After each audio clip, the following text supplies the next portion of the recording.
네, 윤석열 정권이 북한 평양에 무인기를 보냈다는 추가 정황을 어제 운영위에서 공개했습니다.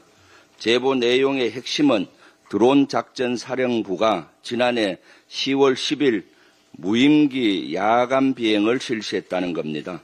평양 상공에서 한국 무인기가 발견됐다고 북한이 주장한 바로 그날입니다.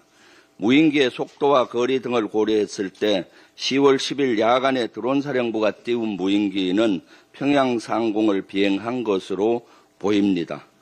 그리고 나서 평양 상공 무인기 발견에 대한 북한 방송이 있는 후에 합참은 다음 날 아침 일찍 긴급 화상회의를 합니다.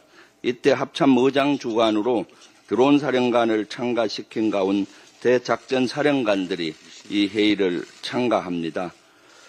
그리고 또한 드론 사령부가 날린 무인기 가운데 하나가 경기도 연천 임진강변에 추락했고 10월 12일 날 새벽에 주민신고로 발견됐습니다.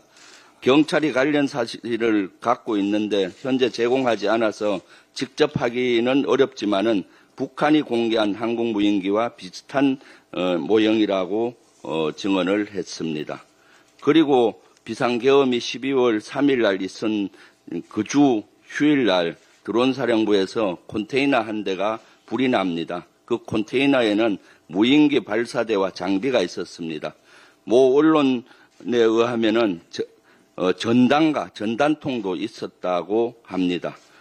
평양 무인기 보낸 것에 대한 증거인멸이 아닌지 의심이 가는 대목이어서 제가 국방위에서 조사를 하도록 요구한 바가 있습니다.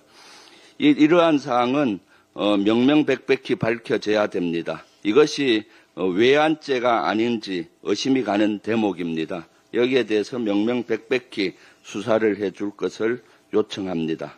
그리고 12월 3일 비상계엄 시에 비완벙커, 전시 지휘시설로 쓰는 비완벙커에 정치인과 성관의 직원들을 감금하려고 했다라는 것이 증언이 나와서 우리를 경악해 했습니다. 그런데 이것만이 아닙니다. 계룡대 지역에도 이와 유사한 비완벙커와 유사한 전시시설이 있습니다. 그 전시시설에 지난 8월 9일 날 대통령 윤석열이가 휴가 기간이었는데 가서 전쟁 지휘시설을 방문하고 불시에 점검을 했습니다. 저 사진 보면은 좌측에는 계엄사령관인 육군 총장이 그리고 공군 총장, 우측에는 해군 총장이 배석을 했습니다. 그 전시시설뿐만 아니라 육해공군 총장들에게 충성맹세를 받는 듯한 모습입니다. 그리고 12월 3일 날 비상계엄이 있는 당일 날 오전부터 이 벙커도 사실은 비완 규모인데 지하 수백 미터에 있는 아주 거대한 벙커입니다.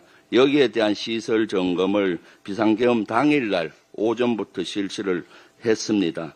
이 벙커도 어떻게 왜 비상계엄 전에 점검을 했는지 답해야 합니다. 충청권 이남에 있는 예를 들면 포고령 위반자들, 복귀하지 않은 전공이라든가 정치인들, 언론인들을 감금하기 위해서 한 것인지 아니면 전시 지휘시설로 북한의 도발을 유도해서 할 것인지를 답해야 되겠습니다. 최혜병 사건 수사에 관련해서 항명 혐의를 받은 박정훈 대령이 1심에서 무죄 선고를 받았습니다. 정의와 진실의 승리입니다. 박 대령이 옳았음을 증명하는 판결입니다. 윤석열의 불법 계엄을 반대하지 않은 내란 내 핵심 관계자들에게 경종을 울린 판결이기도 합니다. 박 대령은 최초에는 집단 항명죄로 입건이 됐다가 나중에 항명죄로 낮추어지고 결국 부당한 기소가 되었습니다. 그리고 1년 6개월 동안 고통을 엄청나게 받았습니다.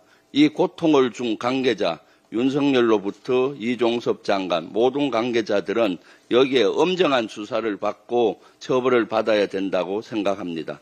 박정훈 대령의 무죄는 다른 말로 윤석열을 비롯한 관계관들의 유죄라는 의미로 저는 받아들이고 싶습니다. 이상입니다.